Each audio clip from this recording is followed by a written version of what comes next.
김용민 브리핑.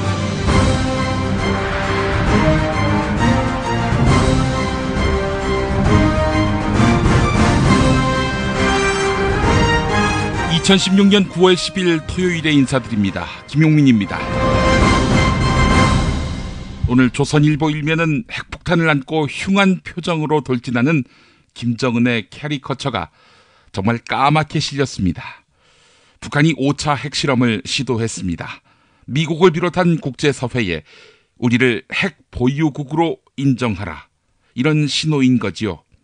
게다가 북한은 우리가 만드는 핵이 작고 가벼워졌다고 웅변합니다. 다시 이야기해 장거리로 쏠 수 있는 미사일에 이번에 개발한 핵을 탑재하면 미국 본토도 무사하지 못할 것이라는 경고를 하는 것입니다. 오늘자 동아일보는 이런 북한의 도발이나 다름없는 실험에 대해 무덤덤한 우리 국민들을 질타합니다. 아마도 우리는 심정적으로나마 안보의식으로 단합하자는 웅변 같습니다. 박근혜 대통령 역시 김정은의 정신상태 운운하며 자극적인 말을 쏟아내고 있는데 주의를 환기하고자 하는 의도가 보입니다. 기가 막힐 노릇입니다. 적어도 우리나라의 보수들은 그 논리를 국민에게 요구할 수 없기 때문입니다.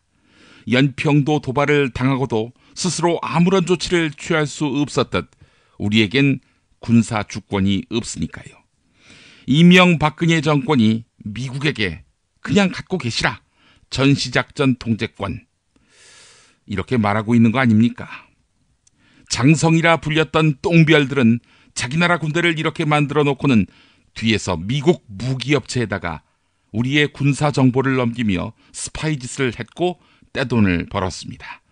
물이 새는 배낭, 밑창 떨어지는 전투화, 통풍이 안 되는 전투복뿐이었습니까? 시험 성적서를 위변조한 부실 전차의 부실 곡사포까지 군납비리는 관행이자 상식이 되었습니다. 이 썩어빠진 보수 정권과 이 정권에 충성한 상당수 군인들은 안보를 말할 자격이 없습니다. 북한의 핵실험 도발은 남한을 안중에 두지 않는 듯 보입니다. 사실 미국을 상대로 한 핵실험이었으니까요. 대화 상대는커녕 투명인간 취급받던 남한, 자업자득입니다. 정의로운 안보는 박근혜 정권에서는 실현할 수 없습니다. 이 점을 전제하고 우리는 북한의 핵개발 야욕을 저지하고 탄탄한 자주국방 체계를 갖춰야 하겠습니다. 광고 듣고 조간 브리핑부터 시작하겠습니다. 야, 너 홍어 판다 그랬지? 팔지. 근데 홍어가 진짜 그렇게 몸에 좋아? 아이, 끝내준다니까. 우리 엄마 관절염인데? 홍어. 나 숙취는? 홍어. 마누라 다이어트는? 홍어. 큰이모 뭐 변비? 홍어. 작은 형 소화불량은? 홍어. 여동생 피부? 홍어. 큰 누나 주름? 홍어. 명절 때 선물은? 홍어라니까. 근데 비싸지? 열나 싸고 열나 맛있는 홍어가 있다니까. 어디? 알싸한 홍어. 네이버 검색창에 알싸한 홍어를 검색하시고 1599-6456.com 혹은 1599-6456 전화주문도 가능합니다. 하나 더, 알싸한 홍어는 진공포장 택배 배송 판매하며 직접 개발한 특제 소스를 서비스로 드립니다.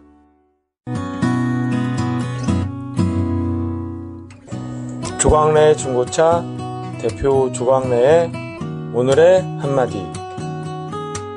신문 기사를 읽고 대부분의 사람들은 기자의 의도와 예상대로 조정되지만 현인은 그 의도를 파악하고 생각하여 행동한다.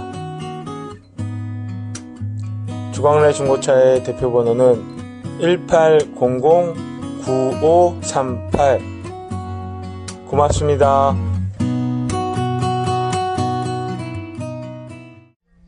충남 금산의 넓은 인삼밭, 정성농장을 일군 농부아버지 이정열 씨. 자연은 노력한 만큼 내어준다. 그 자연의 마음을 알기에 정성농장을 더불어 일구는 아들 이성규 씨도 아버지에게 배운 것처럼 정직하고 또 성실하게. 정성농장 홍삼은 인삼 재배부터 가공 판매까지 모두 책임지고 있습니다. 그래서 대한민국 1등 품질을 자부합니다. 검색창에 정성농장 홍삼을 검색해주세요. 정성 농장 홍삼. 전화문의는 010-9754-6972. 굶고 뛰고 땀 빼고 다 해봤다. 그래봐야 소용없었다. 다이어트는 결국 먹는 게 문제다! 다이어트 전문 쇼핑몰 비타샵에서 수십 가지 동결건조 채소 곡물에다 3가지 단백질, 거기에 효소와 비타민, 미네랄을 더해 만든 다이어트 전용 그린 스무디를 추천합니다. 다이어트 전용 그린 스무디, 이걸 어떻게 하는 거죠? 하루 2끼만 맛있고 든든한 비타샵 스무디로 바꿔 드시면 됩니다. 검색창에서 비타샵을 검색해주세요. 이제부터는 관록의 뉴스 해설가 김용민이 오늘 아침 조간신문을 훑어드립니다. 김영희 중앙일보 대기자의 분석을 소개합니다. 일면에 실렸는데요. 임기 4개월 남은 미국 오바마 행정부는 북한 인민들에게 김정은 폭정의 진상을 적극 알리는 심리전 말고는 김정은의 버릇을 고칠 기회를 취할 게 없다. 미국이 실질적인 행동을 취하지 않는 한 아베의 일본도 이렇다 할 압력 수단이 없다. 박근혜 정부는 정권 교체에 초점을 맞춰서 북한 인민들을 선동하는 심리전에 올인하겠지만 그렇게 해서 김정은 체제가 무너질지는 의문이다.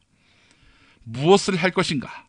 사드 같은 수세적인 억지력보다 공세적인 억지력 강화가 급하다.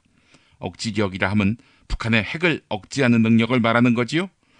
우리는 킬체인 완성을 서두르고 원자력 잠수함, 즉 핵 잠수함을 가져야 한다. 네, 이 미국이 수용할 가능성이 낮은 만화 같은 이야기입니다. 그만큼 우리에게는 카드가 없다 하겠습니다. 북한에 대응할 수단이 없다면은 핵실험을 인지하는 능력만은 갖춰야 하지 않겠습니까? 예, 이번 핵실험 인지는 기상청이 한 것입니다. 국방부가 한 것이 아니라. 경향신문이 전한 국민의당 박지원 비상대책위원장 발언은 이렇습니다. 국방 정보에 연 40조 원이나 쓰면서 5차 북핵실험을 기상청으로부터 통보받았다는 것이 말이 되느냐. 네, 이렇게 반문한 것입니다. 북핵실험은 날벼락이 아니었습니다.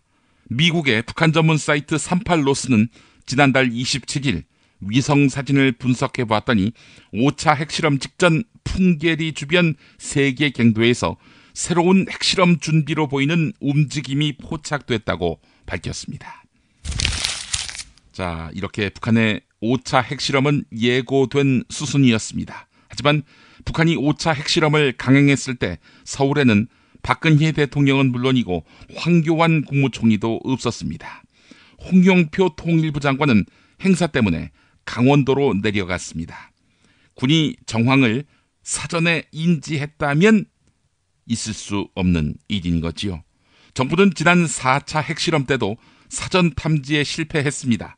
당시 이병호 국정원장은 국회 정보위에서 패배했다.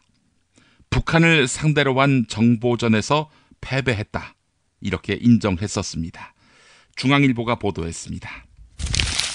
사전 인지를 못한 점도 문제지만 알았다 한들 대응 수단이 없다는 것도 문제입니다.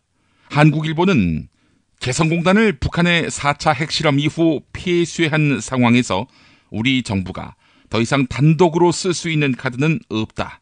이렇게 지적했습니다. 예, 개성공단 폐쇄로 북한이 손해본 게 있었습니까? 자기들에게 시설, 장비 다 내놓고 남한으로 내려간 거 아닙니까? 남한의 개성공단 기업만 눈물을 흘린 조치였습니다. 하여간 국제 공조를 통한 추가적인 대북 조치 강구 수준의 대책 외에는 이렇다 할 대북 압박책이 없는 우리 정부입니다. 김동엽 경남대 극동문제연구소 교수는 개성공단 폐쇄라는 극약 처방으로도 실질적인 효과를 거두지 못했다면서 정부가 쓸 수 있는 제재 수단은 없다고 봐야 한다. 이렇게 말했습니다. 결국 유엔 안전보장이사회 차원의 제재가 남은 편인데 새로운 제재, 아무래도 역대 가장 강력하다고 평가받는 2270호 결의보다도 진전된 내용을 담을 것으로 보이는데요. 자, 2270호 대량 살상무기 개발과 관련 없는 민생 목적의 교역은 허용한다. 이런 내용이 있었죠. 예, 민생 목적의 교역조차 차단한다. 이런 식의 새로운 제재 조치가 나올지 주목됩니다. 특히 원유 수입을 차단하는 조치가 포함될지 주목되는데요. 자, 만약에 원유 수입이 차단된다면 북한 체제에 대한 전면 봉쇄 수준으로 확장되는 것입니다. 북한 경제는 사실상 붕괴될 것으로 예상되는데요. 자, 문제는 이러한 수준의 강력한 제재를 과연 중국이 동의해 주느냐입니다. 중국은 북한 정권이 예쁘지 않지만 붕괴로 인한 현재 질서의 붕괴를 결코 바라지 않습니다. 국민일보 보도였습니다. 다음 소식입니다. 한진해운에 실린 물건이 안 온다. 미국과 홍콩 업체들의 아우성을 조선일보가 전하고 있습니다. 한진해운이 실은 화물 90%가 외국 물품이다 보니 한진해운의 몰락은 국제적 물류 대란이 되고 있는 것입니다. 월마트는 블랙 프라이데이 같은 대목을 앞둔 터입니다. 그런데 우리 정부 태도를 보십시오. 한진해운에 대한 법정관리 결정, 즉 사형 선고를 내린 뒤 한진해운 물량 중에 한국 비중이 작아서 국내 업체 피해는 제한적이라는 입장을 밝혔습니다. 우리 업체는 관계 없으니 걱정 말라는 이야기입니다. 나라 위신, 신뢰도 추락. 네, 이런 상황에서도 남일 보듯 하고 있는 정부입니다.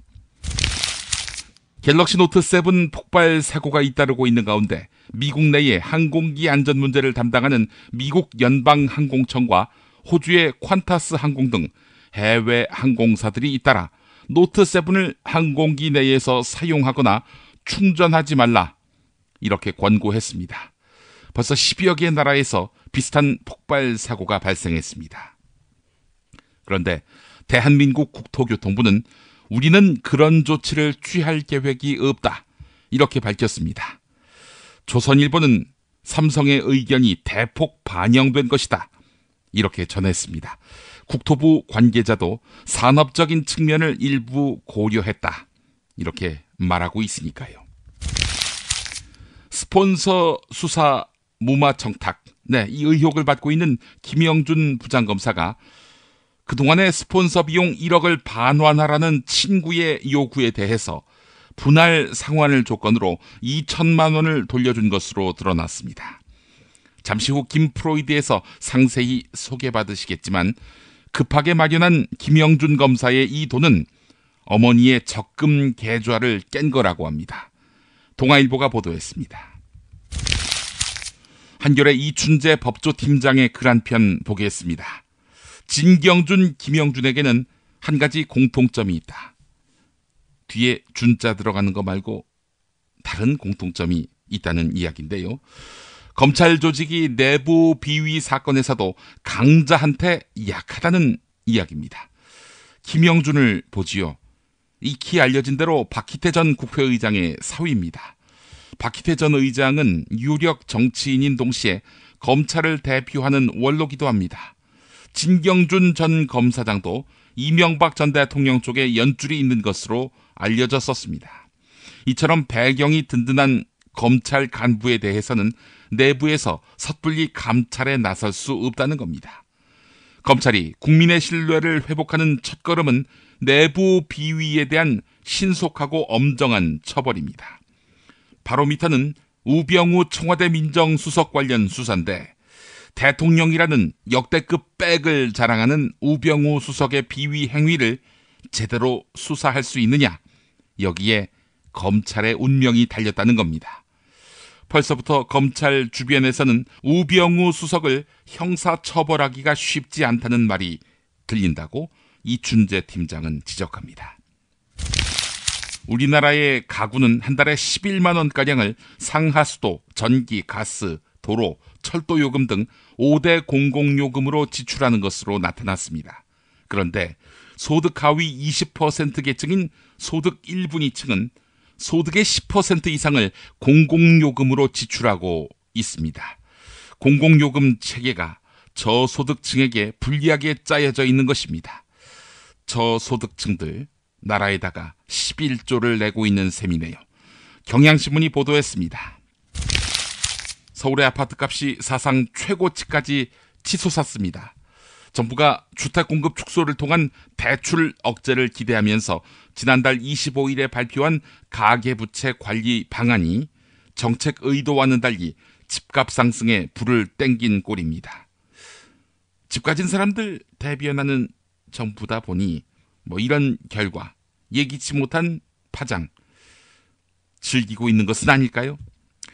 추석 이후 가을 이사철이 본격화되면 추가 집값 상승이 예상된다고 세계일보가 일면에서 전했습니다. 미국 장사랑! 구렁이똥 이뻤다. 장이 살아야 내 몸이 산다. 배변 활동에 도움을 주는 건강기능식품입니다. 미궁 장사랑. 지금 검색창에 미궁 장사랑을 검색하세요. 음식 창업은 몬스터 셰프. 원가 창업은 몬스터 셰프. 창업의 끝판왕 몬스터 셰프. 네이버 검색창에 몬스터 셰프라고 쳐주세요. 상담 문의 458-8838 458-8838 몬스터 셰프. 가장 싸게 안전하게 문자 발송 서비스의 지존 다이렉트 SMS. 매일 아침 그날의 최저가를 반영합니다. 인터넷 최저가가 아니면 차액을 100배로 보상합니다. 다이렉트 SMS. 정권 교체를 함께 염원하는 판촉물 쇼핑몰 네피알. 기념품, 답례품, 기왕이면 네피알로 인터넷 검색창에 입력하시거나 032-519-4800으로 전화하세요. 카카오톡 아이디는 네피알.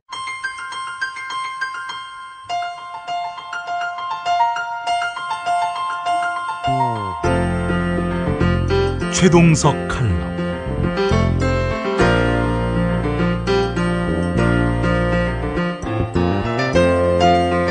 안녕하십니까, 최동석입니다. 지난 칼럼에서는 의사결정 메커니즘이 품위제도에 기반하고 있기 때문에 이것이 지배와 통제, 명령과 복종의 조직 문화를 만들어 왔다는 점과 이로 인해 억압과 착취가 만연한 사회가 되었음에도 불구하고 무엇이 문제의 근원인지 제대로 인식하지 못하는 점을 살펴봤습니다. 심지어 정부 책임자들은 자신들이 조폭처럼 행동한다는 사실조차 인식하지 못하고 있고, 그러니까 반성은커녕 그런 사실을 지적하는 사람들에게 법의 이름으로 위협을 가하기도 합니다. 이들을 아주 나쁜 놈들이라고 비판하는 것은 쉽습니다. 그러나 이 사람들을 처벌하면 우리 사회가 과연 맑아질까요? 그렇지 않다는 것을 우리는 잘 알고 있습니다. 다른 사람들이 와도 또 그 짓을 반복할 것입니다. 사회가 이렇게 부패한 것은 사람의 문제가 아니라 조직 설계가 잘못되었기 때문입니다. 그 뿌리에 품위제도가 있습니다. 품위제도는 제도라는 이름 때문에 보상제도나 평가제도나 승진제도와 같은 어떤 규정체계로 이해하기 쉽습니다. 그러나 품위제도는 전혀 다른 겁니다. 제도가 아니라 문화로 굳어진 어떤 것입니다. 어떤 제도가 문화로 정착되면 쉽게 바뀌지 않습니다. 예를 들어 보겠습니다. 직장에서 승진하면 할수록 역할이 커지고 권한은 많아지고 그에 따른 특혜와 특권을 갖는 것이 당연하다고 우리는 생각합니다. 일선학교 교장을 예로 들어보겠습니다. 교장에게 주어지는 급여, 권한, 특혜는 사실상 일선 교사들에 비해 과도할 정도지만 하는 일은 거의 없습니다. 교장들은 실무를 하지 않고 교육계와 교육청의 조직 정치에 관심을 쏟습니다. 유학 중에 우리 아이들이 독일 초등학교를 다녔기 때문에 독일 교육 시스템에 대해 주의 깊게 살펴보았습니다. 우리와는 정반대로 되어 있습니다. 교사들은 행정 업무를 하지 않고 수업만 하면 됩니다. 교장은 수업도 일부 하지만 온갖 행정 업무를 도맡아 합니다. 문제가 생기면 별도로 교장이 훈육해야 합니다. 학교에 벌어지는 행사는 교장이 직접 주관합니다. 나아가 학교 내외에서 벌어지는 다양한 의견을 수렴하고 조정해야 합니다. 왜 그럴까요? 교장은 더 큰 역할을 맡은 사람이니까요. 나라마다 조금 차이가 있지만 유럽인들에게는 이것이 너무나 당연합니다. 그래서 교사들은 서로 교장을 하려고 하지 않기 때문에 교육청은 늘 골머리를 앓습니다. 우리나라와 정반대의 현상이 벌어지고 있습니다. 이게 합리적인 조직의 특징입니다. 역할이 큰 사람이 더 많은 일을, 더 어려운 일을 하도록 하는 것입니다. 여기서 우리 교육계가 왜 뒤집어져야만 하는지 알 수 있습니다. 한 걸음 더 들어가 세월호 사건을 보겠습니다. 정부가 뭔가를 숨기고 있다는 사실은 시간이 지날수록 점점 명확해지고 있습니다. 그렇지 않다면 세월호 특위 활동을 정부가 방해할 이유가 없습니다. 세월호 사건에 관여했던 일선 해경이나 말단 공무원들 그리고 선원들 중에는 사태의 진실을 알고 있는 사람이 있을 겁니다. 그 중에는 진실을 밝히고 싶은 사람도 있겠지만 나타나지 않고 있습니다. 세월호 사건은 해경, 국정원, 해수부, 청와대, 검찰, 사법부 등 수많은 고위 공직자들이 개입되어 있습니다. 고위 공직자들이 관련되어 있다는 것이 문제의 핵심입니다. 이제 이것은 거대한 정치 게임이 되었습니다. 공직자들은 이 게임에서 진실을 말할 수 없습니다. 이것은 바로 옳고 그름을 따지지 않는 지배와 통제, 선악을 분별하지 않는 명령과 복종을 강요하는 제국주의적 문화 때문입니다. 이제는 권력자에 의한 일방적인 게임을 할 수밖에 없습니다. 아랫사람들은 윗사람의 정신적 노예와 같은 상태가 됩니다. 우리 사회의 의사결정 메커니즘의 기저에는 제국주의 문화가 깔려있고 품위제도가 그것을 받쳐주고 있습니다. 여기서 우리 사회가 왜 뒤집어져야만 하는지 알 수 있습니다. 일본의 사상가 가라타니 고지는 제국의 특성을 묘사하면서 공포에 의해 강요된 계약이라고 했는데 아주 좋은 표현입니다. 품위제도는 제국주의를 가능케 하는 메커니즘이자 공포에 의해 강요된 심리적 계약입니다. 공직자들이 왜 공포를 느낄까요? 철저한 위계 질서 속에서 잘못하면 지금까지 누리던 위세와 권력을 한순간에 빼앗길 뿐만 아니라 경제적 무력감에 내팽개쳐질 우려가 있기 때문입니다. 우리나라처럼 보편적 복지가 거의 없는 사회에서 경제적 쿠션이 사라진다는 것은 엄청난 공포입니다. 그래서 일단 제국주의적 조폭 문화에 빠지면 진실을 말하지 않게 됩니다. 진실을 말했다가는 자신이 어떻게 된다는 것을 이전에 진실을 말했던 사람들에게서 끊임없이 학습해왔기 때문입니다. 지배와 통제, 명령과 복종이 강요되는 제국주의 사회에서는 진실을 말할 수 없습니다. 우리는 아직도 제국주의 사회에 살고 있기 때문에 민주적이고 합리적인 의사결정 메커니즘은 어떤 것인지 이해하지 못하고 있습니다. 우리는 조선 왕조의 군주제에서 일제강점기를 거쳐 독재 권력의 엄혹한 지배하에서 살아온 경험밖에 없습니다. 민주화를 외쳐왔지만 진정한 민주주의를 경험한 적은 없습니다. 민주주의를 외치는 진보 진영에서도 민주적인 행동을 보이는 사람을 만나기가 어렵습니다. 조직론의 입장에서 보면 민주화된 사회란 역할이 큰 자리에 앉을수록 특권이나 특혜가 없으면서도 더 많은 업무량에 시달리는 사회를 말합니다. 역할이 클수록 더 많은 이해관계자들을 만나서 서로 적대적인 의견들을 수렴하고 그것을 바탕으로 더 설득력 있는 아이디어와 대안을 직접 만들어내야 합니다. 그리고 나서 다시 이해관계자들로부터 합의를 이끌어내야 합니다. 역할이 큰 사람들은 이런 힘든 일을 감당해야 합니다. 이런 무거운 역할과 책임을 품위제도에서처럼 아랫사람들에게 시켜서 그 결과를 자신의 것으로 가로챌 수 없습니다. 그래서 역할이 클수록 업무의 본질에 대해 고민하는 철학적 사유를 필요로 합니다. 그렇지 않으면 자신의 일을 제대로 수행할 수 없고 동료들로부터 그 자리에 부적합한 사람이라는 암묵적인 평가를 받게 됩니다. 그러므로 능력이 출중한 사람이라야 역할이 큰 자리에 도전할 수 있고 그런 사람들이 사회적으로 존경을 받습니다. 공사판에 10장도 해서는 안 될 사람이, 동네 아파트 부녀회장감도 안 되는 사람이 대통령이라는 큰 역할을 맡게 되는 경우란 없습니다. 이것이 진정으로 민주화된 사회입니다. 우리나라가 이렇게 비민주적인 사회가 된 이유를 알려면 우리가 조직을 어떻게 인식하고 있는가를 살펴야 합니다. 우리는 이전 칼럼에서 공동의 목표를 가진 구성원들의 협동체를 조직이라고 정의했습니다. 이렇게 정의된 조직을 구성원들이 어떻게 인식하는가 하는 문제는 다시 두 가지로 분류할 수 있습니다. 첫째, 조직을 지배의 도구로 인식하는 경우입니다. 이것은 헤게모니를 장악한 권력자가 조직을 자신의 욕망을 실현하기 위한 지배의 도구로 인식하는 것을 말합니다. 독일 제국주의 시대에도 히틀러는 국민을 자신의 욕망을 실현하는 도구로 삼았습니다. 그래서 수많은 인명이 희생되었습니다. 오늘날 자본주의 이념이 세계를 지배하면서 기업 조직은 대주주의 욕망을 실현하는 도구로 인식되었습니다. 그 기업의 구성원들도 이윤 추구의 자원으로 전환되었습니다.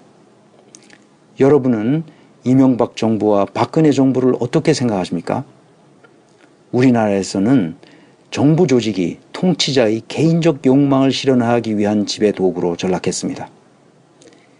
제국주의가 자본주의와 결합해서 아주 무서운 정부가 생겨났습니다. 국민은 정부의 명령에 복종해야 합니다. 그 명령에 토를 달면 안 됩니다.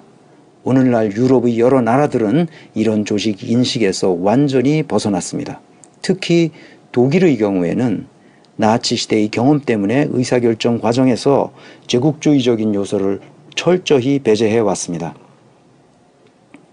그래서 두 번째 조직 인식이 중요해집니다. 조직을 구원의 수단으로 인식하는 것입니다.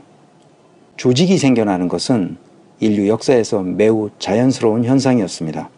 맹수들로부터 자신을 보호하기 위해서는 혼자의 힘으로는 불가능했기 때문에 구성원들이 서로 협력해서 위협적인 공격으로부터 생명을 구했습니다. 인간은 이렇게 조직을 통해 구원을 얻었습니다. 인류는 이 조직을 효과적으로 운영하는 것이 매우 중요해졌고 이것이 곧 인류 문명이 되었습니다.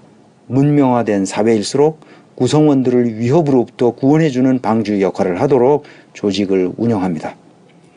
조직을 운영하는 방법을 학교에서부터 배웁니다. 학생들은 서로 경쟁하는 것이 아니라 서로 협력하는 태도와 행동을 학습합니다. 조직론의 관점에서만 보자면 유럽의 역사는 조직 설계와 그 조직을 움직이는 여러 시스템과 메커니즘을 어떻게 디자인해야만 인간을 생명의 위협으로부터 구원할 수 있을지를 고민해왔던 역사였습니다. 고대로부터 이런 조직론적 고민을 했었던 사람이 한둘이 아니었습니다. 우리에게도 잘 알려진 막스 베버와 같은 철학자가 대표적인 인물입니다. 그러나 한반도를 지배한 공맹사상에는 이런 조직론적 관점은 거의 없었습니다. 오직 개인의 품성을 훌륭하게 닦은 사람이 조직을 지배해야 한다고 생각했습니다. 조선시대부터 훌륭한 인격자가 되도록 닥달을 해왔습니다. 그래서 우리 조상들이 과연 훌륭한 인성을 갖게 되었나요? 헬조선은 최근에 나온 용어지만 우리 민중은 임진왜란 당시부터 이미 헬조선에서 살아왔습니다. 오늘날 자본주의 시대가 되자 다시 엉뚱한 기술을 익히도록 닥달하고 있습니다.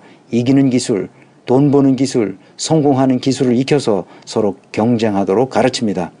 이런 가르침은 민중을 속이는 것입니다. 지배층이 된 사람들은 자본과 권력을 이미 가졌기 때문에 이런 가르침을 필요로 하지 않습니다. 이런 조잡한 자기개발 이데올로기는 민중들에게만 강요합니다. 개인적인 인성론만 있고 조직론이 없는 사회는 이렇게 헬조선이 됩니다. 우리는 지금 큰 오해를 하고 있습니다. 우리는 권력을 가진 지배자의 개인적인 욕망을 실현하기 위해 조직 전체를 지배하는 것이 당연한 것으로 받아들이고 있다는 말입니다. 아주 잘못된 조직인식입니다. 이 때문에 온 국민은 불합리한 제국주의적인 조직 문화에 갇혀버렸고 속절없이 고통당하고 있습니다. 이제 우리는 조직 운영 메커니즘을 완전히 뒤집어 엎어야 합니다. 결론을 말씀드리면 분권화된 자율적인 조직으로 변화시켜야 한다는 말입니다. 다음 주에는 유럽인들은 어떻게 해서 제국주의적인 조직 인식에서 벗어나 분권화된 자율 조직으로 변하게 되었는지 살펴보겠습니다. 지금까지 최동석 인사조직연구소장이며 아시아 연구 네트워크 인사조직 혁신센터장인 최동석 박사였습니다.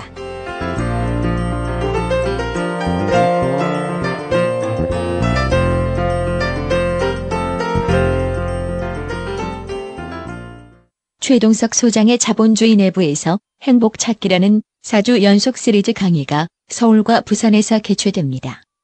이 강의는 사람숲 협동조합에서 주최합니다. 이 협동조합은 자본주의 폐해를 극복하고 새로운 사회를 꿈꾸는 젊은이들이 서로 연대해서 만든 학습 공동체입니다. 자세한 내용은 포털이나 페이스북에서 사람숲 협동조합을 검색하시면 알 수 있습니다. 야, 딴지마켓 좀 봐봐. 이담채 김치 게시판 지금 보고 있어? 왜요? 뭐가 문제 있나요?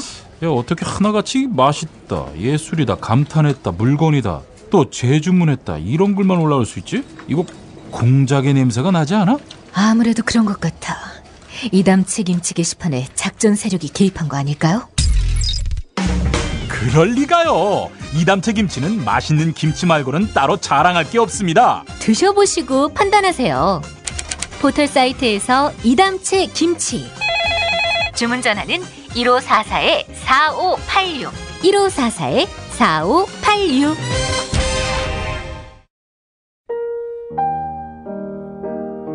세계 최초의 미용 베개 바슈필로우 아시나요?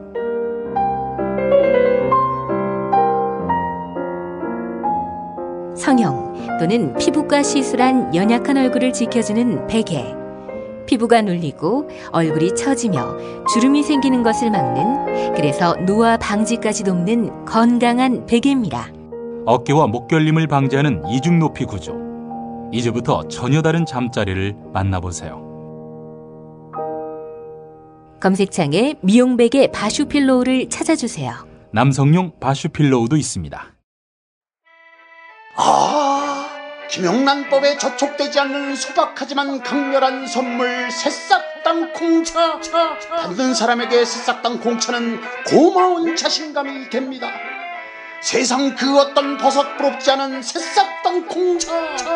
추석 선물할 형편이 안 되시는 분은 스스로 잡수시고 자신감을 찾으세요. 새싹 땅콩차를 차게해서 밥 말아 드시면 아주 맛있습니다.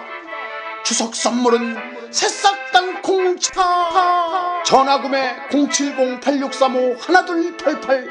인터넷 전창걸닷컴. 하루 두 차례 대한민국과 지구촌의 오늘을 정직하게 비춰드립니다.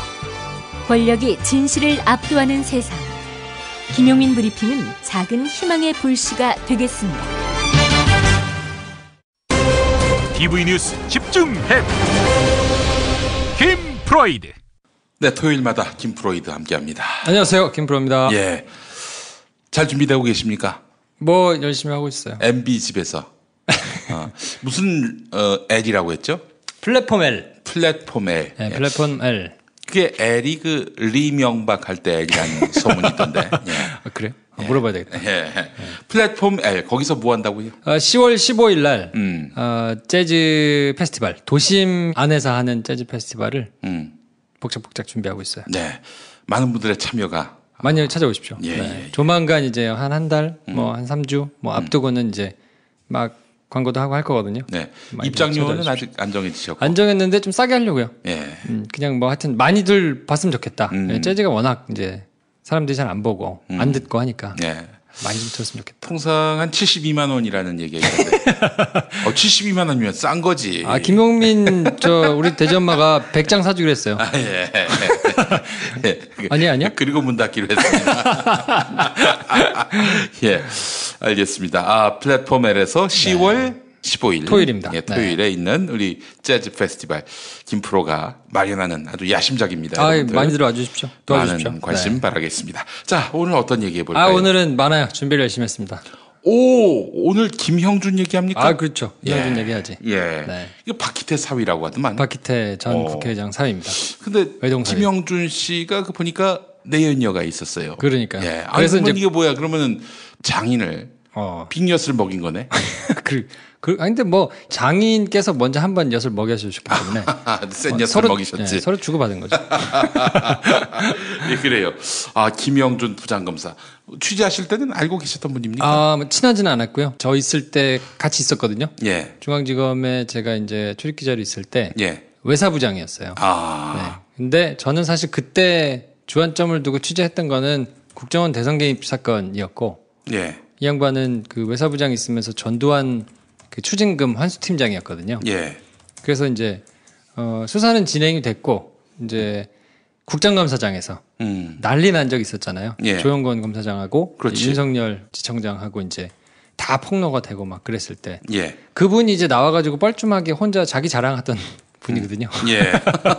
저하고는 핀트가 좀 안 맞아서. 그때 저기 누구야 조영곤인가? 네. 서울중앙지검장 울고 막. 네. 울고 네. 또 윤석열은 아주 심각하게 표정 이렇게 된 지으면서 거 다 말씀드리겠습니다. 예. 확 얘기하는데 지금 난리가 났는데 저 혼자 깔때기를 대고 거기서 이제 깔때기를 굉장히 예. 뭐야 약간 이랬던 지금 이런 깔때기 될 때는 아니잖아 막 이러면서 아무리 뭐 그랬더라도 뭐. 지가 저 전두환 수사 참 열심히 했다 뭐 이런 거를 강조하면서 굉장히 머쓱했던 기억이 있어요. 기자들이 굉장히 뭐야 약간 이랬던 기억이 있어요. 그 저 문자 오간 거 보니까 엽기드만 이 양반. 뭐 그렇죠. 제일 눈에 띄었던 거는 만의 하나.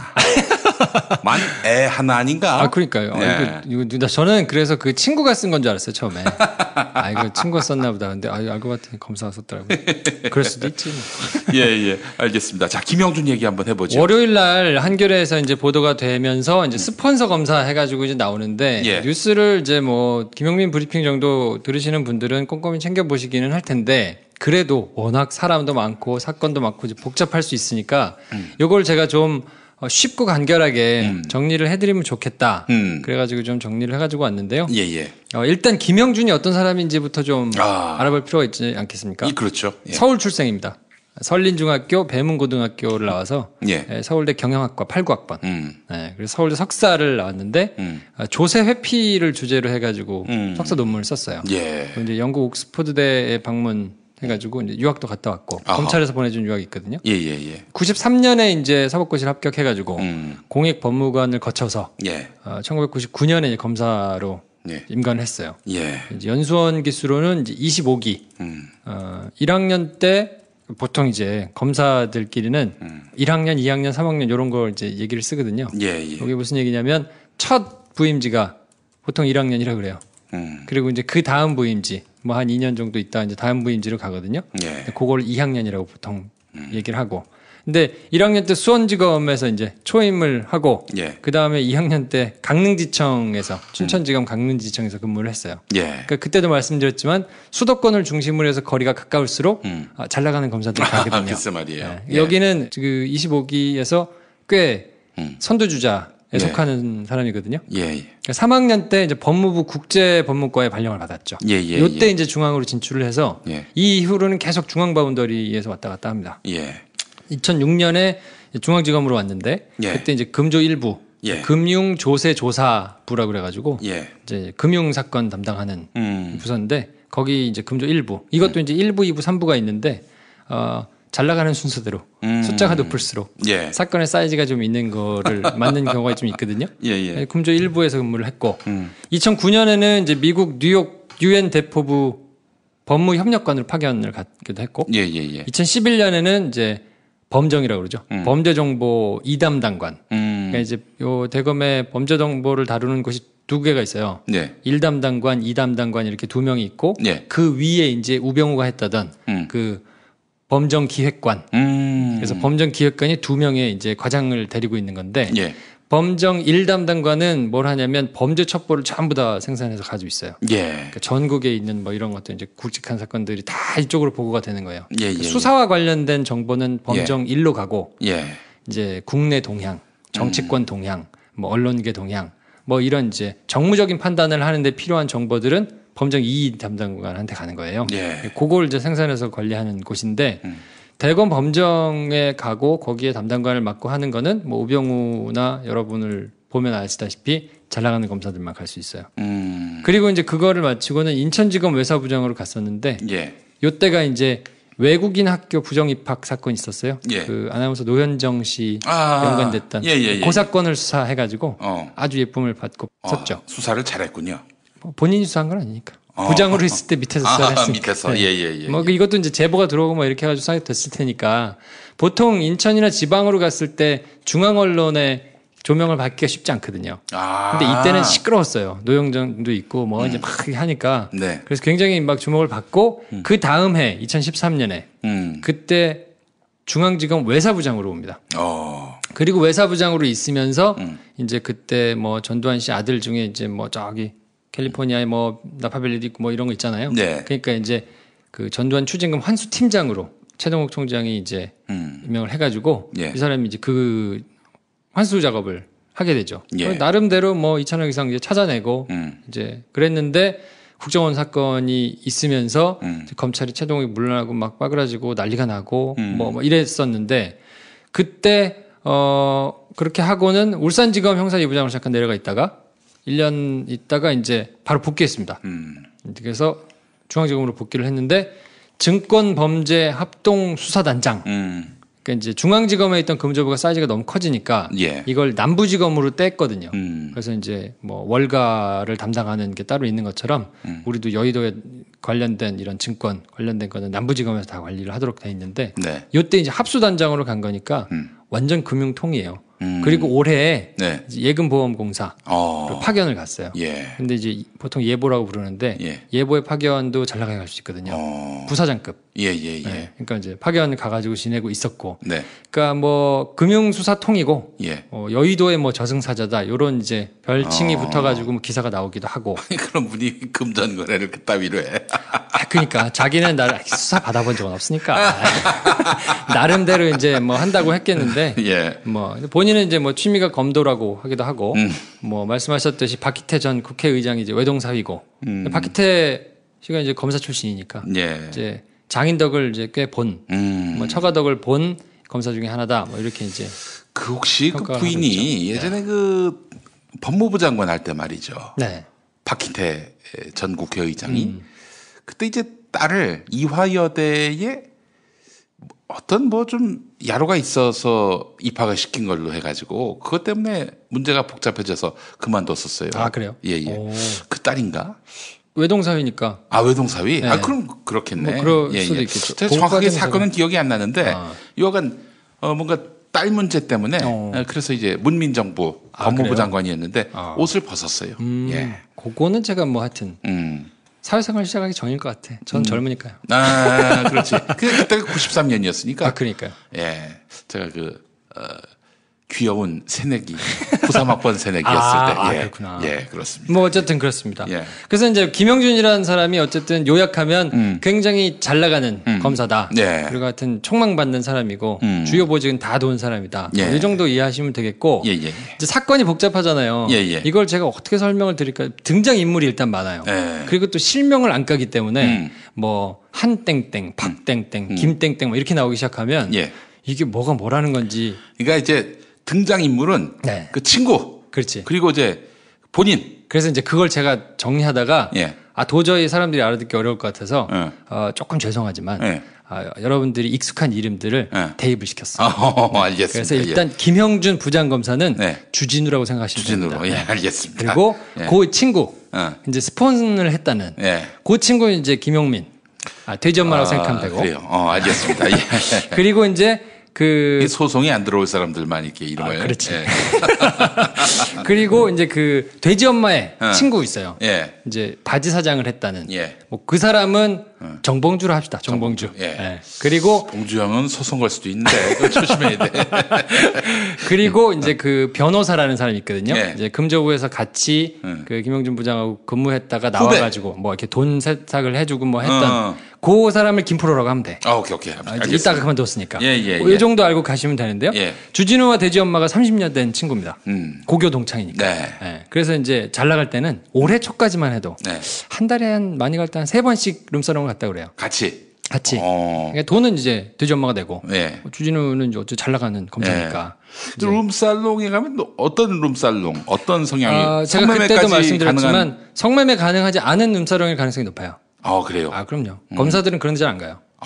그래서 보통 이제 텐 카페라고 부르는 한 400만 원짜리 언저리, 한번 술 먹으면 한 200~300에서 400 정도 나오는 데인데. 당연히 여자 끼고. 여자는 끼는데 거기서 뭔가 이렇게 막 뭐 영화에서 보듯이 벗고 놀고 뭐 이런 거 아니고 그냥 접다 보면 앉아만 있는데 거기서는 그냥 이렇게 있다가 마음에 드는 사람한테 개인적으로 작업해서 그냥 밖에서 사귀거나 뭐 이런 거고 그냥 왜냐면 그런 뭐 2차 그러니까 성매매까지 풀 옵션이 아니다 이런 얘기죠. 그런 데를 가면 가는 것 자체가 검사가 이제 구설수에 휘말리기 때문에 그런 데는 안 가요. 그 룸사롱 가는 건 큰 문제가 없습니까? 그런 풀 옵션이 아닌. 거긴 룸사롱이 아니죠. 그래서 갔던 데가 예. 일반 음식점으로 신고하고 그냥 몰래 영업하다 영업 정지도 당하고 뭐 이랬던 데인데 예. 그냥 술집들에서는 통상적으로 텐카페 정도로 공연이 되는데 거기는 뭐 접대부를 데리고 뭐 막 난잡하게 놀거나 아니면 데리고 오면 돈을 지불하고 2차를 가거나 이러지는 않고 개인적인 능력에 따라서 뭐 오빠랑 한번 만나볼래? 뭐 이러면서 이제 따로 나가가지고 사귀거나 그래서 이제 이따가 나오겠지만 그렇게 사귀다가 만난 여자를 오피스텔을 얻어주느라고 돈을 받은 거예요. 네. 그게 바로 내연녀. 그렇죠. 그게 내연녀인 거죠. 근데 이제 그렇게 잘 나가는 검사하고 사업하는 돼지 엄마하고 뭐 나름 쿵짝이 맞을 거 아니에요. 그렇지. 이 사람은 내 술값 내주니까 좋고 또 그런 데 가서 그렇게 뭔가 새로운 여자친구를 만날 수 있는 돈을 또 계속 내주니까 좋잖아요. 그리고 또 이제 돼지 엄마 입장에서는 뭐 사업하는데 보험도 들어야 되고. 그렇지. 내가 뭐 위기에 닥치게 되면은 근데 또 구해주는 흑기사 같은 이런 나름대로 이제 또 그러니까 보험 드는 차원에서 그렇게 둘이 아주 올해 초까지만 해도 분위기가 좋았어요. 설 뭐 무렵만 해도. 근데 이제 요때 등장하는 사람이 누구냐면 김프로가 등장합니다. 이제 검찰을 같이 있다가 기자를 하다 지금 나와가지고 혼자 돈 벌고 있는 김프로가 저기도 금조부에서 2007년까지 근무하다가 같이 근무하다가 나왔어요. 그래서 변호사 개업해가지고 이제 나름 하고 있는데 한때 이제 업계에 같이 몸 담았다가 이제 돈을 벌어야 될 거 아닙니까? 근데 이제 뭐 배운 게 도둑질이라고 금조부에 있었으니까 뭐 그쪽 관련된 업무를 주로 했을 거 아니에요. 그러니까 전공을 살려가지고 하다가 시세 조종을 한 게 있어요. 코스닥 업체에 뭐 시세 조정해가지고 시세차익 남겨가지고 돈 벌고 막 이러다가 고개 딱 걸렸네. 그래서 이제 검찰 수사를 진행이 돼야 되는데 그래서 이제 김프로가 검찰 수사를 받게 된 거예요. 근데 나랑 같이 근무했던 그 잘 나가시는 주진우가 합수단장이야. 아유, 그럼 뭐 이거는. 그러니까 이제 사건이 진행이 안 돼요. 차일피일 미뤄지고 증거가 없다 뭐 이런 이유로 이제 계속 미뤄지다가 주진우가 합수단장으로 있다가 그 예금보험공사로 파견 갔다 그랬잖아요. 곧 갈 때 사건 어쨌든 털긴 털어야 되니까 수사 자체를 안 해놓으면 이제 새로운 사람이 와가지고 새로 수사하면 큰일 나잖아요. 그렇죠. 그러니까 불러가지고 김프로를 불러서 이제 조사를 받습니다. 그렇게만 조사를 받아놓고 또 묵혀놨어요. 그래서 그냥 사건은 묵혀 있는 거예요. 그런 상황이고 그러니까 김프로 입장에서는 주진우가 얼마나 고마워요. 골로 갈 수 있는데 구해줬으니까. 그러니까 물심양면 도와줄 거 아닙니까? 그러니까 이제 내연녀를 사귀고 싶은데 오피스텔을 얻어주고 싶은데 그거 자기 돈으로 줄 수 없잖아요. 그렇지. 그러니까 야, 네가 돼지 엄마 돈 좀 내. 근데 돈을 내가 줄 수는 없고 네가 줘도 이상하니까 한번 돌려서 주자. 그래가지고 술집 종업원한테 500만 원을 주고 또 김프로한테 1000만 원을 주는데 김프로가 받아서 주면 또 그것도 이상하니까 김프로의 마누라 계좌를 통해 가지고 1,500을 오피스텔을 얻어준 거예요. 1,000만 원에 한 60만 원짜리 오피스텔을 이제 얻어준 거지. 그러면서 이제 사귀고 나중에 그러다 뭐 헤어지기로 했다 어쩌고 뭐 이런 이제 문자도 보내고 하는데 그러니까 그때까지는 분위기가 좋은 거죠. 그래서 뭐 설 전에 어디 갈까 뭐 어느 가게 가자 뭐 이러면서 이제 막 얘기를 하는 게 되다가 문제가 터진 건 4월입니다. 정봉주가 등장하지. 이제 바지 사장. 그러니까 한마디로 말하면 바지 사장인데 돼지 엄마가 그냥 사업만 열심히 한 걸로 보이지는 않고요. 나름대로 야료가 좀 있었던 것 같아요. 그래서 이제 보험을 드는 차원에서 본인이 대표이사는 안 하고 뭔가 잘못됐을 때 대박을 맞을 수 있는 안전장치를 두느라고 자기 친구를 사장으로 앉혀요. 근데 그게 정봉주예요. 정봉주가 사장에 앉아 있는 거지. 근데 이제 하는 걸 보니까 이런 돈 다 어디서 나왔겠어요. 다 회사 돈에서 뺐을 거 아닙니까? 그렇지. 그러니까 이제 그렇게 살짝 빼가지고 술도 먹고 뭐도 하고 개인적으로 쓰고 한 돈이 한 15억 되고 중국 업체 상대로 해가지고 이제 뭐 사기치고 이런 게 한 50억 되는데 가만히 보니까 정봉주가 혼자 독박 쓰게 생긴 거예요. 대표이사니까. 글쎄 말이에요. 이거 뭐야 이거. 돼지 엄마는 전문데 이거 내가 다 뒤집어 쓸 수 있잖아. 어떡하지? 근데 이제 막 하다가 사이가 좀 틀어졌겠죠. 그러니까 살아야 되겠다. 어떻게 하겠어요? 검찰에 들고 왔어 이걸. 그러면서 이제 고소를 한 거예요. 사실은 내가 대표이사긴 한데 나는 바지 사장이고 사실은 돼지 엄마가 다 이거 한 거예요. 나는 무결합니다. 하면서 이제 고소를 한 거죠. 그랬더니 이제 고소를 한 거를 알았을 거 아닙니까 주진우가? 그렇지. 근데 그때 고소를 하면서 사실은 돼지 엄마가 주진우한테 세컨드 주느라고 1,500도 줬어요. 라고 이제 그 얘기도 한 거예요. 그러니까 주진우 입장에서는 어이씨 똥 밟은 거죠. 나한테 불똥이 튀겠다. 어이 큰일 났다. 어떡하지? 그래서 이제 주진우가 뛰기 시작합니다. 그래서 이제 검사 같은 업계에 있는 담당 검사. 요거는 이제 편의상 죄송하지만 이완배로 합시다. 이완배 알겠습니다. 이완배로 해요. 담당원에서 찾아갔어. 이완배 캐릭터인지 민동기 캐릭터인지 아직 정확히 모르겠는데 어쨌든 찾아가지고 얘기를 하는 거예요. 만나서 이제 근데 이제 바로 아는 아삼육인 친구가 아니니까. 그렇지. 검사가 몇 명이야 우리나라에. 소개를 받아야 되잖아요. 그러니까 그 위에 이제 부장도 만나고 뭐 울산지검에 아는 사람 누구 통해서 또 만나고 막 이렇게 해가지고 이제 막 만나면서 작업을 해요. 이제 그러면서 돼지 엄마한테는 야, 너 가가지고 뭐 어디 룸사롱 가고 이런 데 비싼 데 갔다 하지 말고 그냥 소맥만 먹었다고 하고 뭐 그런 걸로 얘기해. 어디 비싼 데 갔다고 하지 마. 그런 거 해봐야 골치 아파. 그럼 이제 그때는 이제 얘기가 잘 될 때니까. 그러면서 이제 돈을 급하게 갚아요. 왜냐면 스폰서 주느라고 1,500 그걸 진술을 했으니까 이건 그냥 금전거래다. 빌린 라고 거다? 하려면 그쵸. 갚아야 되잖아요. 그러면서 이제 돈을 갚았단 말이에요. 1,500을. 근데 그것도 바로 안 갚고 김프로한테 이제 부탁하면 야, 네가 이렇게 돈 좀 돌려가지고 갚은 걸로 하자. 오케이. 그래서 이제 돈 갚고.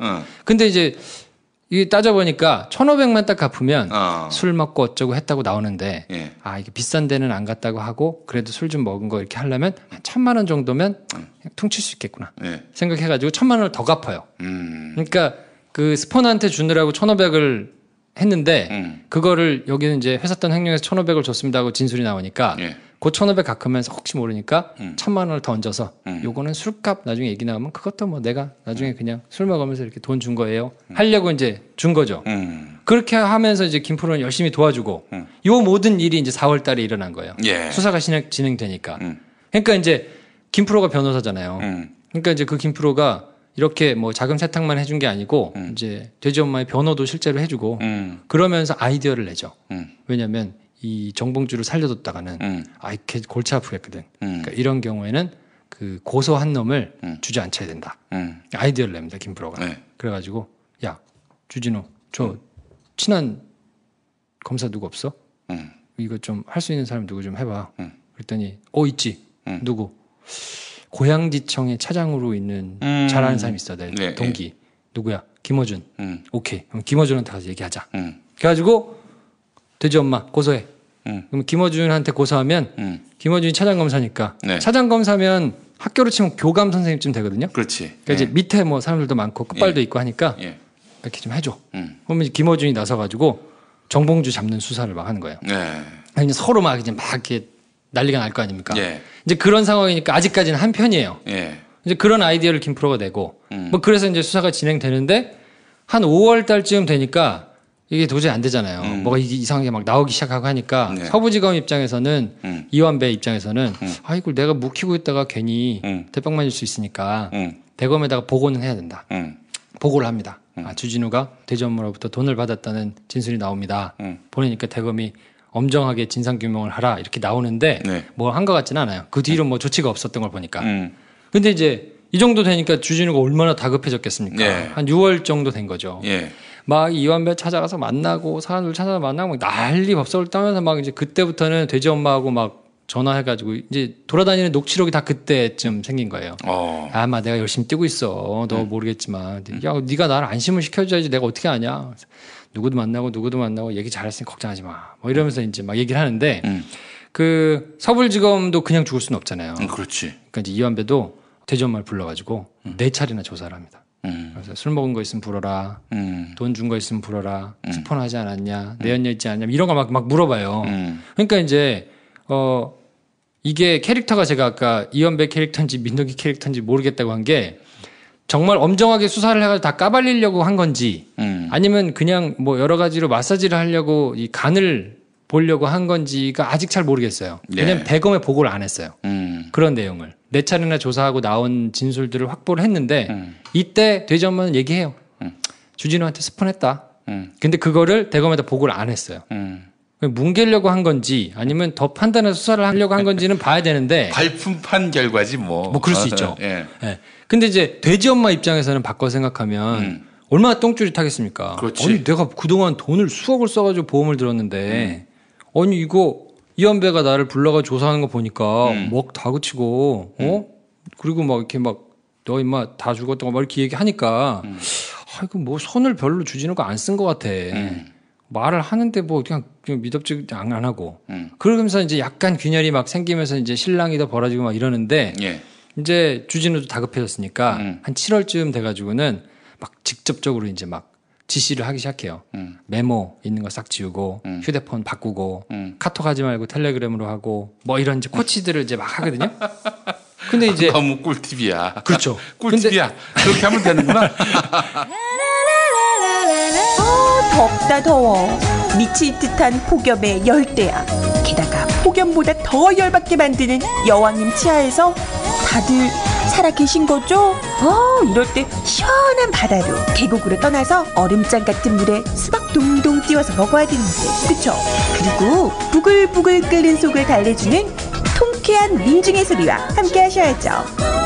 오늘도 민중의 소리는 여러분의 후원 전화를 기다립니다. 1661-0451 1661-0451 민중의 소리. 싸지는 안 돼요. 지금처럼 사는 게 싫습니까? 전복을 원하십니까? 그렇다면 와우 전복을 드십시오. 와우! 전복을 먹으면 입맛 잃고 무기력했던 삶이 전복되고 시름시름하던 몸 상태가 전복됩니다. 답답하십니까? 전복하세요. 100% 완도에서 잡은 전복 중에 전복. 와우 전복. 한 번 맛보면 또 찾게 되는 와우 전복. 네이버에서 와우 전복, 전화번호는 010-2443-0818. 6살 하늘이 밥을 잘 안 먹어요. 그런데 이때 택배입니다. 연지연 곰탕이 배달됐어요. 직접 도끼로 팬 장작불 위에 한우 사골과 도가니를 가마솥에 한가득 넣고 24시간 끓인 진구. 연지연 곰탕이 하늘이 입에 들어가는 순간, 아, 맛있다. 엄마 한 그릇 더 주세요. 조미료 같은 첨가물이 전혀 들어가지 않아 엄마의 기쁨은 더하답니다. 7팩 이상 무료 배송합니다. 주문 전화는 010-7252-1114 010-7252-1114. 들을만한 팟캐스트를 찾고 계시다고요? 김프로쇼로 오십시오. 영화 이야기, 술 이야기, 정신과 상담에 음악 얘기까지 매일 30분 다양한 주제를 즐기실 수 있습니다. 팟캐스트에서는 듣기 힘든 라이브 음악도 준비되어 있습니다. 어려운 재즈를 쉽고 재밌게 알려드리는 보컬 연주도 들려드리는 재즈가 알고 싶다도 있습니다. 팟빵에서 지금 바로 김프로를 검색하세요. 검사의 생리를 본능적으로 이 사람도 아는 거예요. 왜냐면 아무리 선배라도 사이즈가 이 정도 되면 까딱하다가는 내가 골로 간다. 그리고 검사라는 사람들은 다 이 야심이 있기 때문에 아무리 선배라도 정말 빼도 박도 못하게 나오면 그냥 가야 되거든요. 그러니까 이 까딱하면 골로 갈 수 있다. 근데 그 이완배의 약점을 내가 쥐고 있거나 아니면 정말 불알 친구여가지고 그냥 아삼육이거나 이러지 않는 한은 이게 살 수 없을 수 있다. 얼마나 복잡했겠어요. 그러니까 이때부터는 이게 스텝이 꼬였다. 나 혼자라도 살아야 되겠다. 뭐 이러면서 이제 막 머리를 굴리기 시작한 걸로 보여요. 이때부터는. 근데 이제 대검에 보고를 안 한 걸로 봐서는 적당한 선에서 이제 식구만 봐주고 돼지 엄마만 어떻게 이렇게 딱 프레임을 짜가지고 그냥 딱 떨어버리려고 한 건지 아니면 이제 뭔가 조금 기회를 본 건지 요건 이제 지금 수사 중이니까 나올 텐데 그때 이제 주진우가 계속 뭐라고 얘기를 하냐면 야 그래도 나는 살아있어야 돼. 내 손발을 묶으면 안 돼. 네가 나중에 그래야 집행유예라도 나오고 불구속이라도 하고 하려면 내가 어쨌든 뛰어다녀야 될 거 아니냐. 근데 내가 감찰 받고 어쩌고 이러면 전화도 못 해 그때는. 그러니까 나를 네가 걸고 넘어지면 안 돼. 라고 얘기를 하는데 이게 선수들끼리 보면 맞는 얘기이기도 하거든요. 일정 부분은. 근데 당하는 돼지 엄마 입장에서는 얼마나 짜증나겠어요. 웃기지. 나 혼자 죽으라는 얘기가 그래서? 라고 생각을 할 거 아닙니까? 그러니까 이제 둘이 막 티격태격 하다가 8월 28일 날 서부지검이 구속영장을 칩니다. 돼지 엄마한테. 그러니까 폭발한 거예요. 돼지 엄마가. 에이, 도주했어. 보험 사기다 이거는.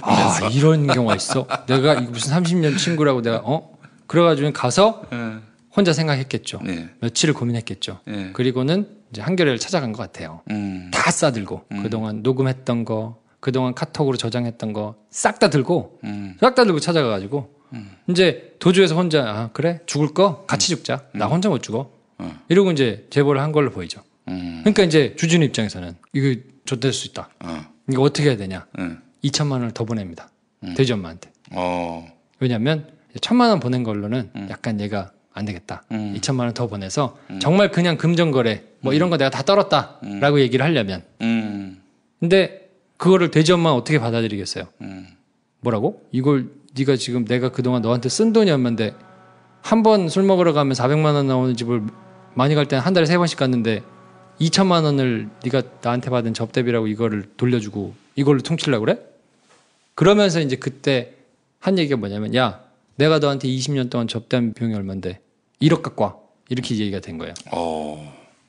1억은 더 갖고 와서 얘기를 해야지 이게 무슨 소리냐고 이제 막 싸우면서 난리가 난 거죠. 근데 이때 그 주진우는 그러니까 김영준 부장은 어떻게 프레임을 짜기로 이제 한 걸로 보이냐면 돼지 엄마가 협박했다. 실제로는 돈도 그렇게 준 것도 아닌데 뭐 없는 것까지 더 붙여가지고 왜냐면 이제 증명할 수가 없잖아요. 명수증을 다 모아놨을 것도 아니고 내가 그 자리에 있었다는 것도 증명할 수 없으니까 실제로는 나한테 돈을 뜯어내려고 막 협박을 한 거다.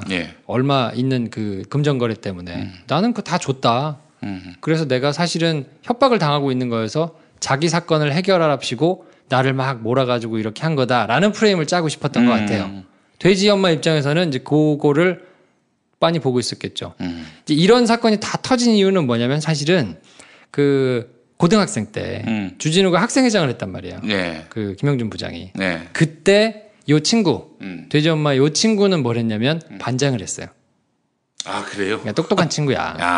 그러니까 이게 어수룩하고 좀 뭐 모자라면 똑똑한 친구가 막 이렇게 얘기해가지고 하는 거에 말려 들어가가지고 온팡 뒤집어 쓸 수 있을 텐데 그 정도는 아닌 거예요.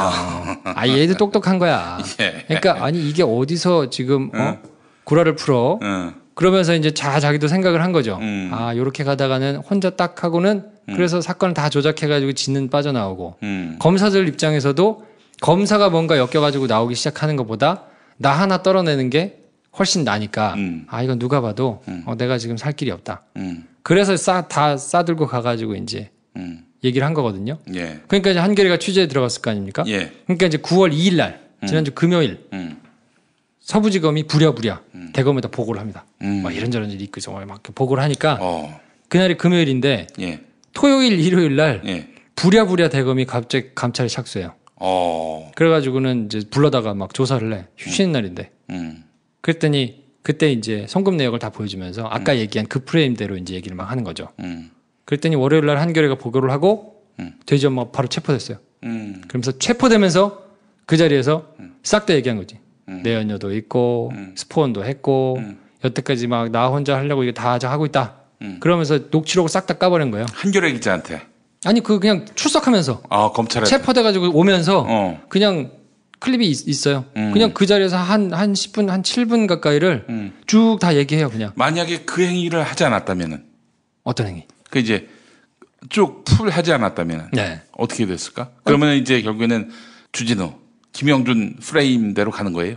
지금은 이제 가능성은 좀 절하긴 한데 왜냐면 한겨레에 다 줬기 때문에 그게 어렵기는 한데 그래도 만천하에 이렇게 막 까발려지지는 않았겠죠. 왜냐면 그 자료 화면이 있기 때문에 종편에서는 그거 틀어놓고 하루 종일 얘기해요.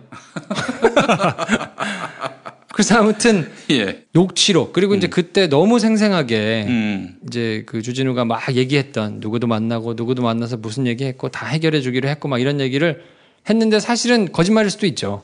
근데 이제 그게 거짓말인지 아닌지는 따져봐야 되니까 그래서 지금 그때 이완배를 비롯해가지고 고향 차장이라는 김어준 그리고 그때 요 사람들을 만나기 위해서 동원했던 검사들 그리고 김프로 사건 수사할 때 합수단장이면서 그 지휘했던 검사들 이런 사람들이 지금 싸그리 다 조사받고 있어요. 이 검사들이 한 10명 가까이 돼요. 야, 이거 정말 참. 지금 거의 그 녹취록에 뭐 밥 먹고 어쩌고 했으면서 이런 게 다 나와 있기 때문에 수사를 안 할 수가 없는 상황이 돼버린 거죠. 아이고 이거 진짜 아주 큰일 났네. 제대로 걸린 거예요. 그러니까 사실은 말씀드린 대로 똑똑한 피의자 때문에 터져 나온 거고 사실 이제 저도 기자 생활을 하면서 보면 그랜저 검사 사건을 쓸 때도 정말 그 이례적으로 자료들을 잘 모아놓은 것 때문에 그때 취재가 가능했거든요. 이 사람이 그걸 사무실에 가가지고 들고 나와버렸어. 그 다 이렇게 해놨던 쌓아놨던 자료들을 다 싹 그걸 통째로 넘겨줬거든요. 예. 그래서 이제 걸렸던 건데 물증이 없는 경우가 굉장히 많아요. 검사들의 비위나 뭐 이런 걸 갖고 오는데 검사들의 비위인데 물증이 없다. 그러면 뭐 완전히 그러면 할 수가 없어요. 할 수가 없지. 그거를 누구한테 갖다 줄 거예요. 수사가 되지도 않고 보도도 어렵고. 자 그렇다면은 만약에 지금 그 스폰서, 네. 스폰서 그 사람이 지금 다 깐 거 아니에요? 다 깠죠. 다 깠는데 그게 증거 능력이 인정이 된다. 네. 한마디로 얘기해서 스폰서 검사의 비위로 이제 결론 나게 되면은 어떻게 우리 스폰서는 좀 죄가 경감됩니까?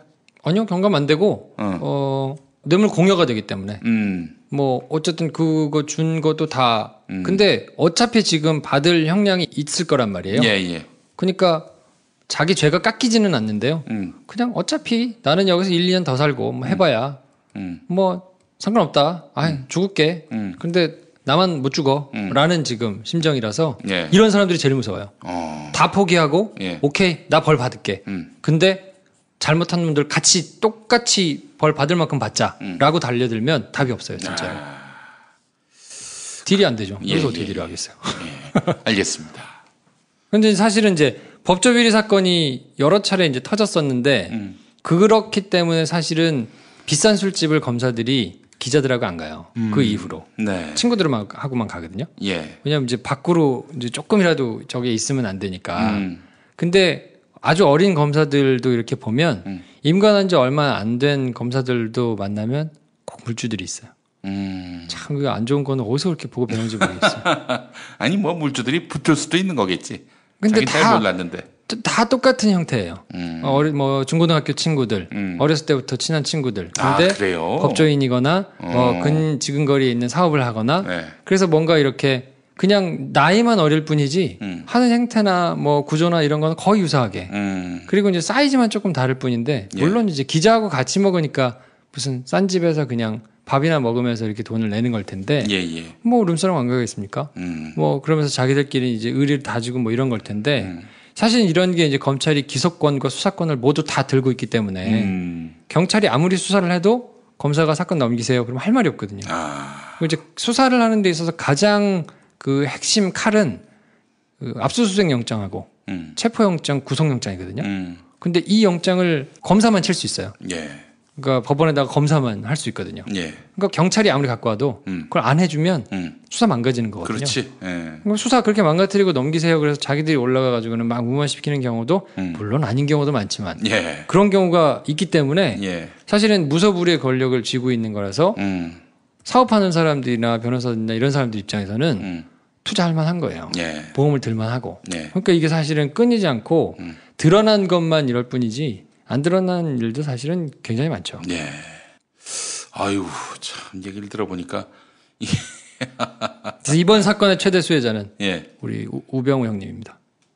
또 잊혀집니까 이렇게? 쏙 들어갔어. 실제로 청와대 민정에서는 굉장히 한숨을 돌렸다 그래요. 에이, 이걸로 우병우 건이 넘어갔을까 설마? 아니 그 스포트라이트의 중심에서 비껴갔기 때문에 민정에서는 실제로 조금 한숨 돌린 분위기예요. 요걸로 한참 갈 거거든요. 그러면 최대한 길게 가겠네. 요 건으로. 나름대로 나쁘지 않죠. 그리고 이거는 사이즈 자체가 상황이 그렇게 덮을 수 있는 사이즈가 아니에요. 이미. 왜냐하면 지금 연루된 사람들도 한 10명 가까이 되는 데다가 여기서 이제 막 녹취록이 너무 선명하게 다 까졌기 때문에 이거를 가지고 마사지를 하거나 이럴 수 있는 상황을 넘어갔거든요. 잘못하면 검찰총장이 사과하고 옷 벗고 나가야 될 수도 있는 상황이 연출될 수도 있는데 뭐 그러면 어쨌든 이 전국을 수습하고 뭔가 혼란스러운 상황을 정리한다는 명분 아래 이제 또 우병우 형님께서 싹 이렇게 활동하시고 뭐 이럴 수도 있어요. 그 우병우 수사를 좀 기분 나쁘게 이어갈 경우에는 우리 수남이 형님 이 건으로 엮어서 내보내게 할 수도 있겠네. 그럴 수도 있죠. 그러니까 뭐 아침 꽃놀이패가 왔다 갔다 하고 있는데 지난주 꽃놀이는 저 김수남이 쥐고 있었는데 이제 상황이 달라졌어요. 만만치 않아. 이거 무슨 드라마 같죠. 아이고 나 참. 아무튼 사건 자체는 조금 아니 그렇게 보니까 어떻게 이 사건이 우병우가 배후에 있는 건 아니겠지 설마. 그렇진 않죠. 그렇진 않겠지. 그렇진 않은데 나름대로 나쁘지는 않을 거예요. 뭐 이런 사건이 없으면 본인의 거취나 또 장관 3명 그냥 임명했으니까 계속 이걸 가지고 막 이제 조금 있다가 국회도 가야 되고 막 이런데 그게 오롯이 스포트라이트를 받을 텐데 지금 뭐 이 사건에 파묻혀가지고 어지간한 것들은 잘 안 나오기 때문에 그냥 오케이 하고 지금 뭐 나름대로 한숨을 돌리고 있을 거예요 아마. 알겠습니다. 아이고 참 이렇게 깔끔하게 정리가 되는구만. 네, 하여튼 뭐 조금 사건을 쉽게 이해하시는데 도움이 됐을지 모르겠습니다. 네, 쉽게 이해됐을 겁니다. 네. 잘 이해가 안 되면 다시 처음부터 돌려서. 그리고 제가 무슨 뭐 주진우니 뭐 돼지 엄마니 이완배 기자님이 이런 분들 훌륭한 분인데 여러분들이 혹시라도 이해를 조금 편하게 하시려고 드린 거니까 오해는 없으시기 바라고요. 아이 뭐 또 오해를 한다고 뭐가 달라지겠어. 예. 그러니까. 예, 알겠습니다. 오늘 또 우리 김영준 검사를 한번 탈탈 털어봤습니다. 네. 3, 4보도는 어때요? 뭐 그냥 따라가고 있어요. 열심히 보도하면 이건 뭐 아무래도 우병우를 물타려는 그런 의도가 있다고 봐야 되는 거 아니에요? 그리고 이제 그 3사 중에서 뭔가 새로운 팩트를 캐냈거나 본인들이 단독으로 했으면 의지를 가지고 계속 치고 나갈 텐데 그게 아니기 때문에 뭐 이런 대형 사건은 그냥 딱 있는 경우는 정제해가지고 따라가는 경우가 많거든요. 예. 그러니까 뭐 그렇게 의지를 가지고 보도가 되지는 않을 거예요. 신문들이 쓰고 그거를 받아가지고 정리하는 형국으로 아마 갈 거기 때문에 네. 방송 뉴스에 뭐 대단한 큰 거를 기대하기는 조금 쉽지 않은 상황이긴 하다. 예. 네. 알겠습니다. 아이고.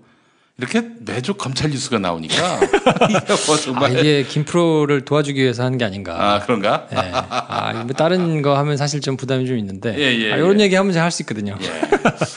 근데 이런 것들 말이죠. 이 검찰이 기소권, 수사권을 몽땅 다 쥐고 있기 때문에 발생한 문제다. 그렇죠. 이렇게 봐야지 너무 지나치게 김영준이 개인 내연녀가 있었느니 없었느니 뭐 이런 거에 너무 집중하면 안 되겠다. 그렇죠. 뭐 개인의 무슨 사생활을 털고 뭐 그 사람을 욕하고 뭐 그런 기사들 있잖아요. 또 뭐 평행 이론 해가지고 뭐 김영준과 진경준이 비슷하니 그런 얘기는 해봐야 별 소용 없어요. 그런 거에 관심 갖지 마시고 조금 더 구조적이고 왜 이런 일이 계속 똑같은 형태로 발생할 수밖에 없는가. 결국에는 너무 큰 권한을 다 검찰이 통으로 갖고 있기 때문에 그런 거거든요. 그러니까 그거에 대해서 이제 시스템적으로 좀 보완을 할 때가 왔다. 그리고 저는 이제 옛날하고는 상황이 좀 다른 게 2010년에 이제 스폰서 검사 처음 터져 나온 건데 2010년에 스폰서 검사, 그랜저 검사가 터져 나오면서 얘기가 됐었는데 그때는 사실상 거의 처음이었어요. 처음이라고 보긴 그렇지만 그 시기 무렵에는 이런 일이 없었거든요. 근데 이제 뒤에 뭐 벤치 검사도 나오고 뭐도 나오고 하면서 이제 올해는 상황이 굉장히 안 좋아요. 홍만표 형님하고 진경준 형님이 이제 스타트를 끊어주시고 그 뒤에 이제 부장 판사님들이 바통을 받아가지고 또 한번 대차게 또 한번 또 해주시고 지금 김영준 형님이 마지막으로 거의 막판 스퍼트를 막 끊고 계신 상황이라서 이런 사회적 분위기에서는 구조적인 논의를 안 할 수 없거든요. 그러니까 이제 뭐 정치권도 그렇고 막 올 거기 때문에 요걸 계기로 해가지고 좀 시스템 자체를 정비하는 왜냐하면 늘 경찰하고 검찰하고 수사권 조정 가지고 얘기가 되면 한 것도 아니고 안 한 것도 아니게 아사모사하게 막 이렇게 해가지고는 결국 매번 검찰이 손들고 이기고 갔거든요. 근데 이번에는 사실은 이제 쉽지 않을 것 같고 다음번 정권에서는 아예 시작할 때부터 좀 제대로 좀 디자인을 해가지고 요걸 좀 싹 정비를 하면 좋을 것 같아요. 피의자와 그 심판자가 같아서는 안 되죠. 그럼요. 좀 구분 지을 필요가 있겠다. 코미디야. 이런 생각을 해봤습니다. 김 프로이드와 함께한 시간이었습니다. 자, 김 프로이드 오늘 어떤 노래로 마무리할까요? 오늘은 외로움이 밀려올 때마다 라는 데이브 니어의 노래인데요.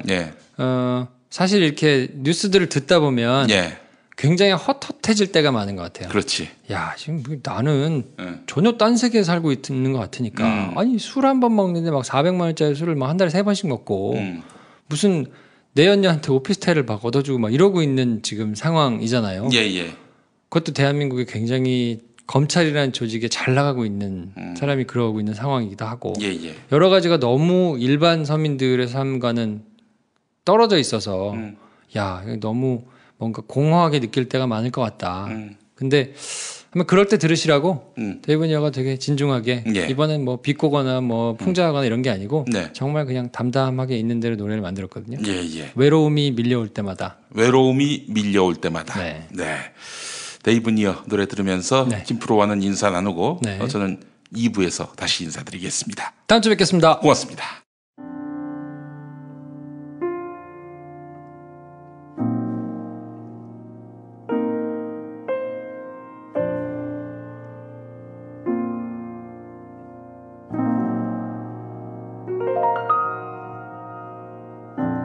외로움이 밀려올 때마다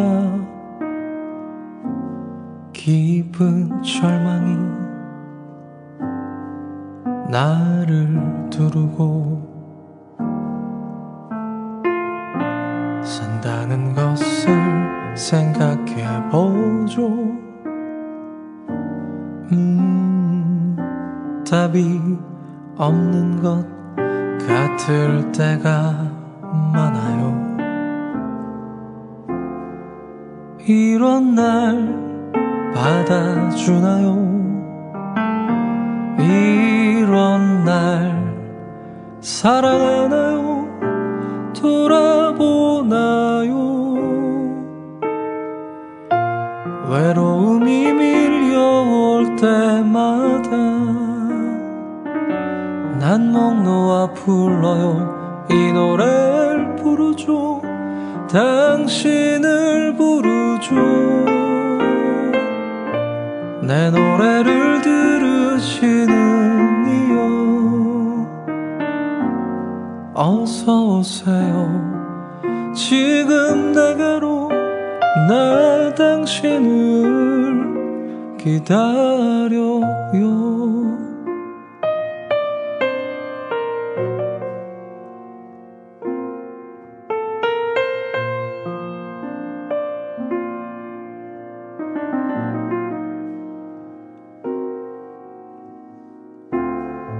쓸쓸한 마음 찾아와 우울한 생각이 들면 노래 불러요. 외로움이 밀려올 때마다 난 목 놓아 불러요. 이 노래를 부르죠. 당신을 부르죠. 내 노래를 들으시는 이여 어서 오세요. 지금 내게로 나 당신을 기다려요. 외로움이 밀려올 때마다 난 목 놓아 불러요. 이 노래를 부르죠. 당신을 부르죠. 내 노래를 들으시는 이여 어서 오세요. 지금 내게로 나 당신을 기다려요. 나 당신을 기다려요.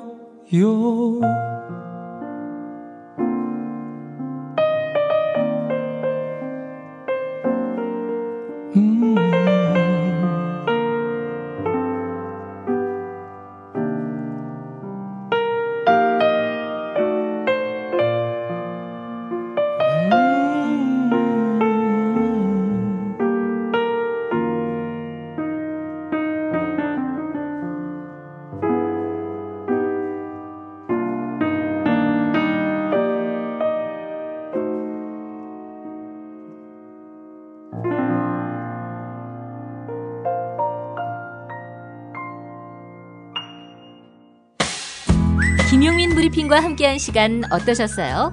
다음 시간에도 보다 바르고 알차며 즐거운 정보로 여러분을 찾아가겠습니다. 팟캐스트 포털 팟빵에서 다운로드하기, 구독하기, 별점 주기, 댓글 달기로 응원해주세요.